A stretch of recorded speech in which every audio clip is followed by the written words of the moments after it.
the wait is now for the US President Joe Biden to arrive in New Delhi.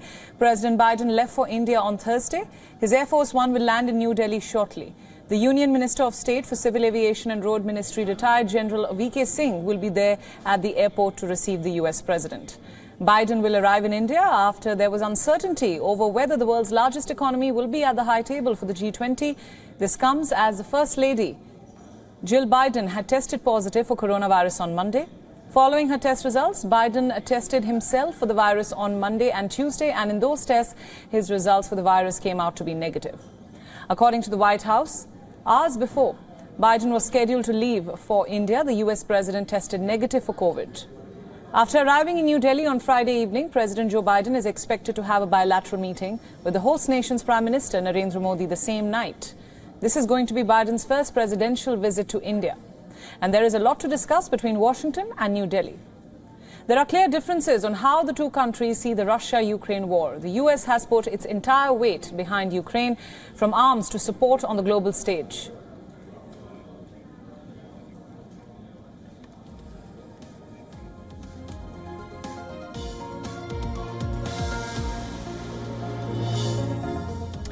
For more on this, let's go over to our principal diplomatic correspondent, Siddhant Sibal, who joins us from the G20 venue.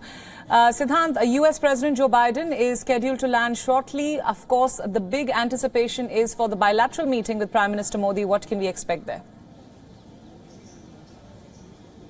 Well, the agenda of the US President is clear. He lands here in Delhi shortly and will be going straight to the Prime Minister's office and hold a bilateral meeting there. Then, of course, take part in the G20 proceedings on Sunday and Saturday. Thereafter, he leaves to Vietnam. But essentially, the focus and the message here by the American side will be that how India and the US relationship are the most consequential relationship of this century, and how both sides can work together in an array of sectors, from defense to, of course, the stability of the Indo-Pacific as well. Now, both countries have a common challenge, that is the China challenge, whether it's India at the borders or whether it's the United States in terms of whether it's trade or other threats. But largely how both countries can work together is being closely watched. And this time it's significant given that how the Chinese President Xi Jinping has given a miss to the summit here in Delhi. No one knows the reason.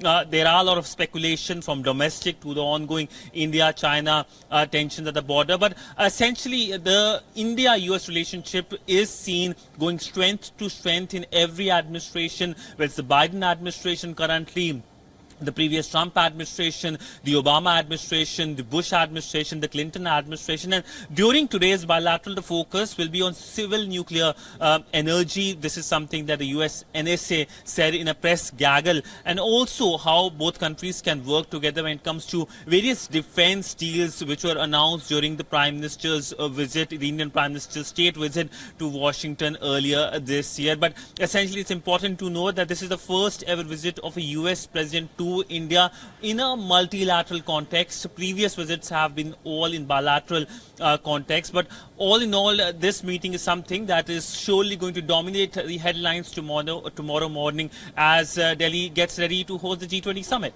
Right, Siddhant, thanks for that. Let's now go over to our correspondent Susan Tehrani, who joins us from New York.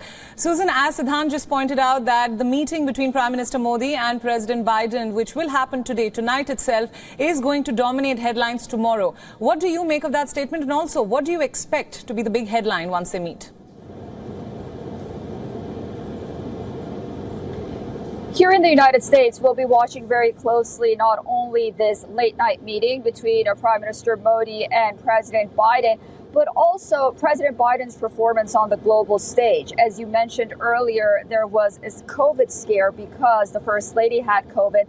Nonetheless, the president embarked on this journey, coming to the G20 and hoping to take advantage of the non-presence of Russian President Vladimir Putin and China's Xi Jinping.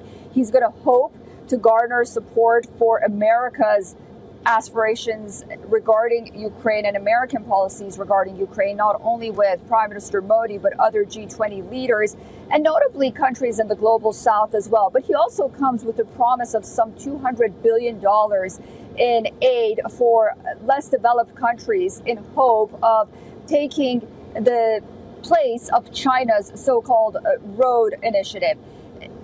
Rail and Road Initiative, because the United States says that China is a unforgiving lender and the United States can be a better partner for these countries ultimately. So we'll be watching a lot of those aspects, but I think one thing is important to note, and that's the fact that how different times are for President Joe Biden as he comes to the G20 in India from less than a year ago in Indonesia. Remember, he was fresh off really a success in midterm elections, better than expected.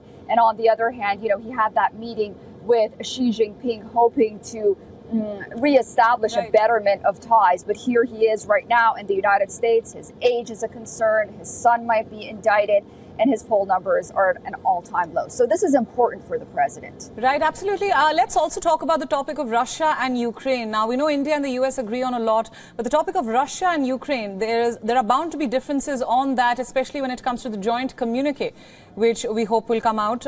What do you have to say about that?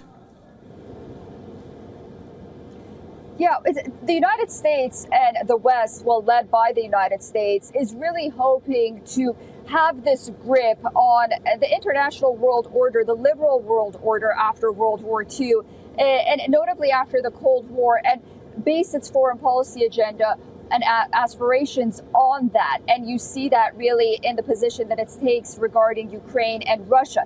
The problem with that is, while there is a lot of countries that take this position, many countries, almost all of the countries in the global south, really don't want to be on board with America and the West's version of how to end this war or how to continue this war. Everyone wants the war to end. Everyone condemns Russia's invasion. But how to go about a peaceful resolution to this conflict is going to be really a thorny issue. As you mentioned, we saw that that members can't come up with a clear-cut version of the final communique, and it's very unlikely that they ultimately will.